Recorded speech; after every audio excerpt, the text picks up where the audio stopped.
My tractor is not what I thought it was.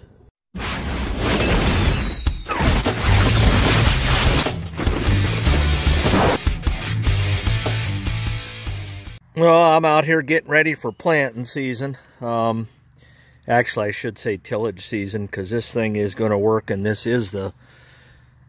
Well, I won't tell you what year it is, but this is the Farmall M, the Farmall M that I own. And I'm looking at this sediment bowl. I'm back to the sediment bowl game again. And I went ahead and I want to try something out.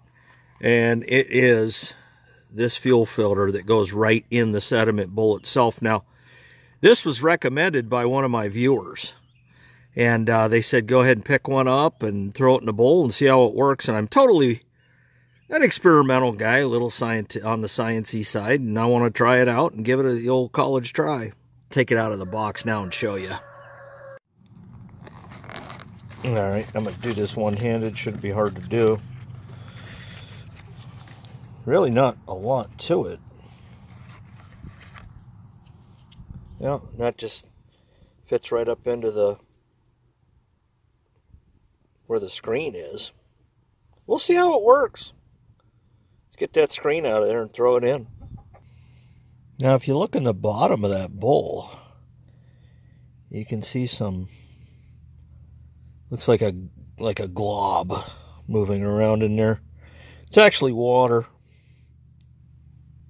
But I would say the screen did a decent job. I mean, nothing's going to stop water other than keeping your tank full and parking your tractor indoors. And yes, it does look like apple juice, but I assure you, it wouldn't taste anything like it. So let me get this dumped into the non-existent bucket.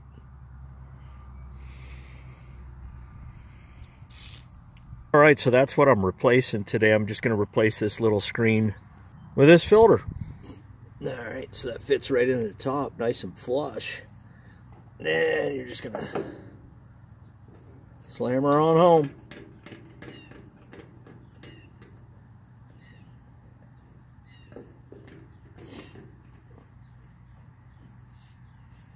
Center that sucker up, get nice and tight, not too tight. Actually, too tight, it'll leak.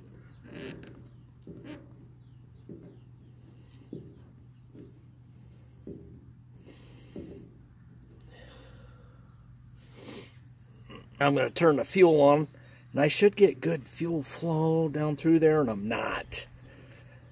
Oh, that's bothersome. I got an idea. Okay. The filter's just saturating with fuels, what's going on right now. I see. And then I'm going to loosen this up and see if I can get a little bit of drop in that fuel. Okay, there we go. Coming over the top. Coming over the top. That's all right. We got...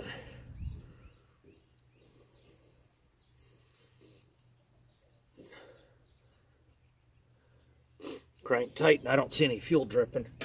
And I'll just take a shop rag and clean up any fuel that is around it. And we're going to fire this thing up and see how the flow goes. Get any excess fuel wiped off the outside of the bowl itself. And then you're going to want to start it up and make sure the fuel is flowing properly. I like to dry up all off around the petcock and everything. I don't like any fuel outside of it. Alright, so the tractor's running. Sounds smooth, sounds good. Okay. My only question is for all you viewers out there, okay, you can see from the tank to the bowl, there's a filter there, right? Just put that on. Alright, then we come down, we got the line. There's a filter there. Alright. Of course, the carburetor. At what point in time is too much filter, you know? Is the inline good enough? Or do you think I need that? Is this better than having the screen in there itself? I don't know. Let's take it for a shake, see how it runs. Sounds good.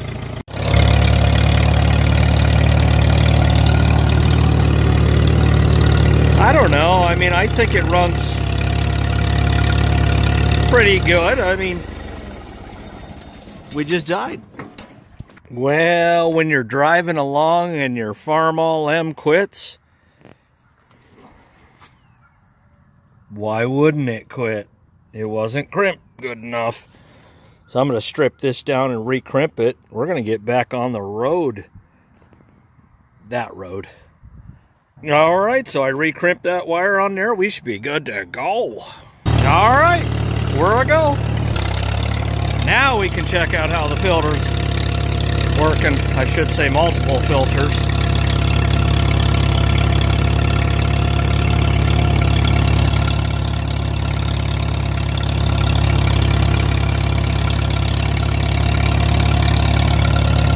Sounds nice and throaty.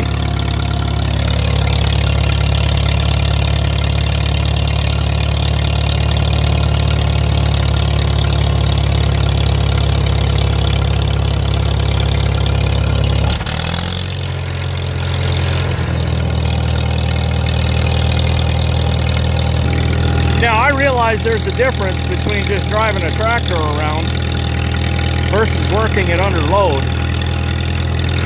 And that'll be the real test. I get a set of discs behind this tractor in about, I don't know, a week or so from now.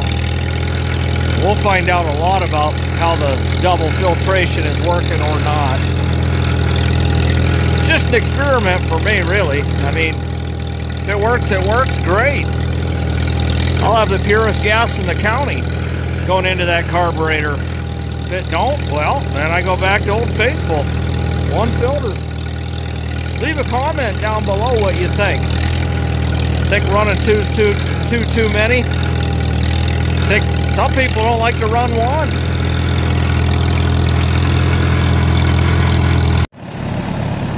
I don't know, sitting here idling. We took it for a little drive. Yeah, we had a little shut down there, but that was my fault. Faulty wiring. But I don't know, man. Filter, guaranteed clean fuel in that carb, no doubt about it. And boy, it's just purring like a kitten.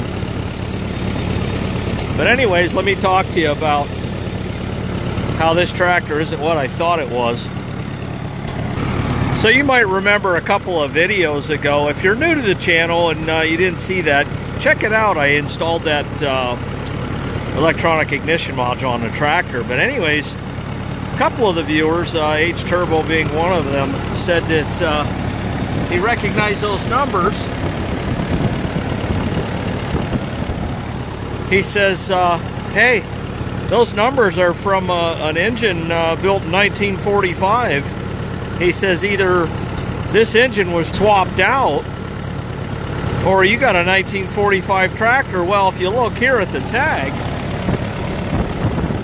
it says 9110, which would indicate 1940, okay? And then when we walk over here, up on the deck plate, we have 9130, which would indicate September 13th of 1940. Okay? Now typically what you want to do and what you always should do is you should always read that tag on the tractor, but mine, for a while there, it wasn't legible. So I always assumed this tractor was a 1940 because of that and because of the other tag that I just showed you. But upon further investigation, it's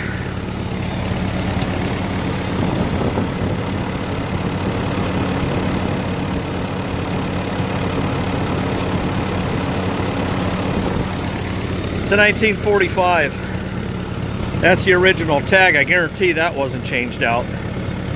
So that's apart, and the engine's apart, and the block's apart, and everything's just different parts on here.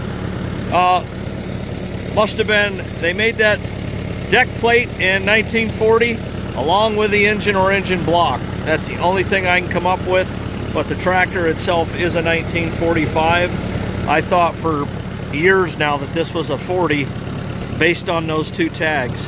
But when you read that, 101, clearly a 1945. It's not what I thought it was, but I'll take it. If you haven't subscribed to the channel, hit that red button, make it gray, ring the bell.